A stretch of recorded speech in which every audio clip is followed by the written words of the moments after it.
Berita kriminal hari ini, modus mengajari tenaga dalam 3 santriwati di Jawa Barat diduga menjadi korban pencabulan. Lalu ada berita juragan air minum di Surabaya dibunuh orang tak dikenal di dalam tokonya sendiri. Terakhir ada 80 mur jembatan Antasan Bromo di kota Banjarmasin lenyap digondol oknum tak bertanggung jawab. Seperti biasa, semua berita akan dibahas lengkap dalam Crime Story.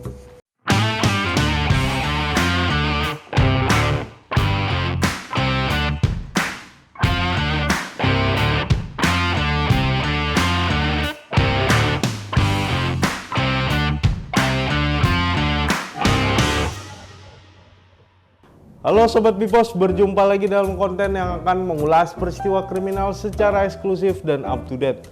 Masih bersama saya Pak Paroka, langsung saja kita ke berita pertama. 3 orang santriwati di Jawa Barat diduga menjadi korban pencabulan seorang oknum guru pondok pesantren yang berada di kawasan Ciparai, Kabupaten Bandung. Ya, lagi-lagi oknum. Oknum guru itu disebut melakukan pencabulan menggunakan modus mengajari tenaga dalam. Nah, dari pengakuan korban, awalnya oknum terduga pelaku memanggil para korbannya untuk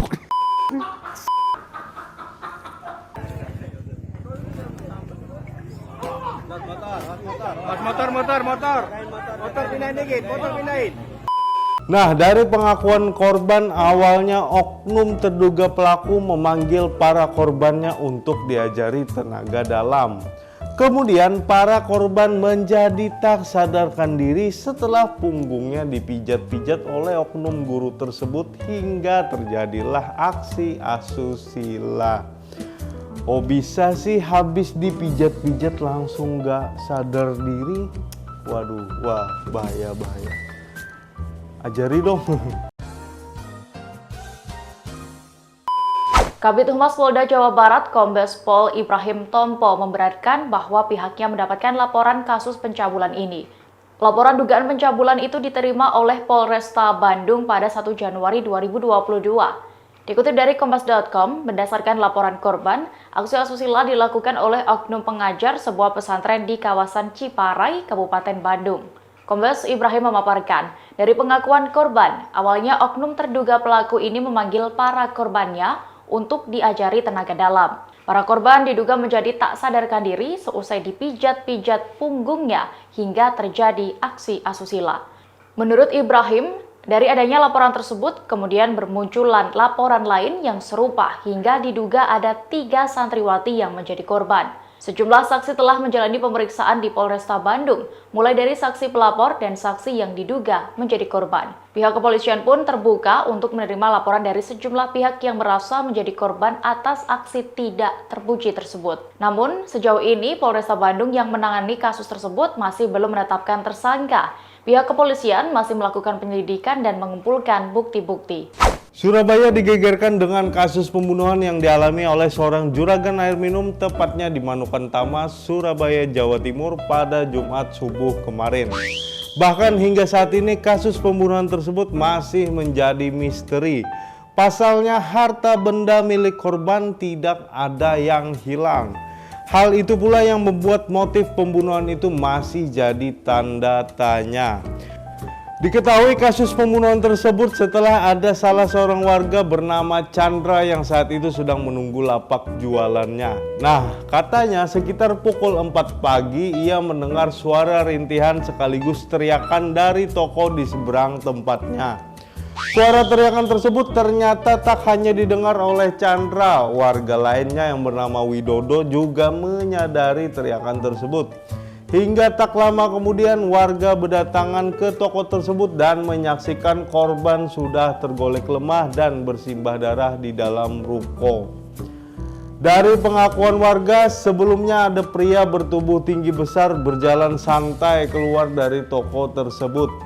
Sang pria misterius tersebut langsung meninggalkan kerumunan warga dengan sepeda motornya.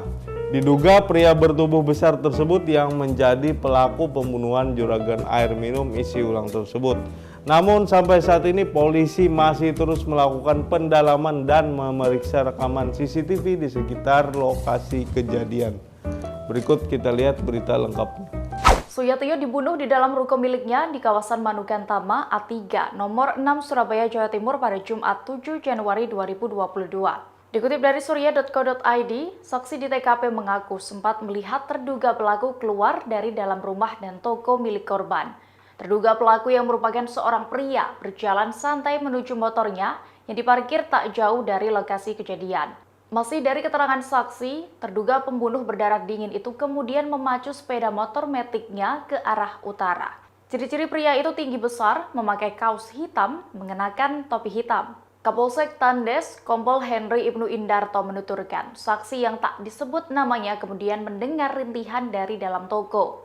Saat dicek, kondisi rolling door terbuka sekira 30 cm dan ada bercak darah, kemudian ia meminta bantuan penjual sate yang tak jauh dari lokasi. Saksi lain menyebut saat penemuan pertama kali, korban sempat hidup, tetapi tidak ada warga yang berani masuk karena lantai bersimbah darah. Dari hasil pemeriksaan polisi, tak ada barang berharga korban yang hilang. Korban sendiri mengalami luka tusuk di 4 titik termasuk kepalanya. Sementara saat kejadian, istri korban selamat karena berada di lantai 2. Saat ini polisi masih terus melakukan penyelidikan terhadap kasus ini. Fasilitas umum jadi sasaran pencurian oknum tidak bertanggung jawab. Pertama, beberapa waktu lalu tutup lubang PDAM lenyap di beberapa lokasi di kota Banjarmasin. Kedua, hidran yang lenyap di ruas Jalan Kolonel Sugiono tak jauh dari Pasar Antasari.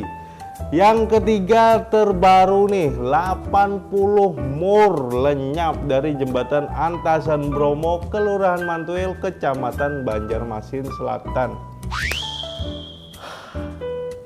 Diketahui jembatan Antasan Bromo ini diresmikan sekitar setahun lalu oleh Wali Kota Banjarmasin. Baru setahun loh. Gimana kalau 10 tahun lagi? Mungkin yang tersisa cuman kenangannya doang.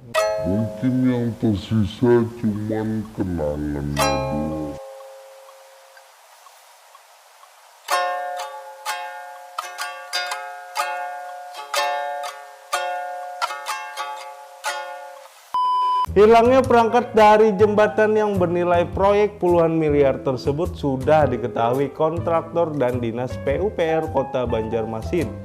PLT Kepala Dinas PUPR Kota Banjarmasin, Rini Subantari, memastikan puluhan mur tersebut dicuri.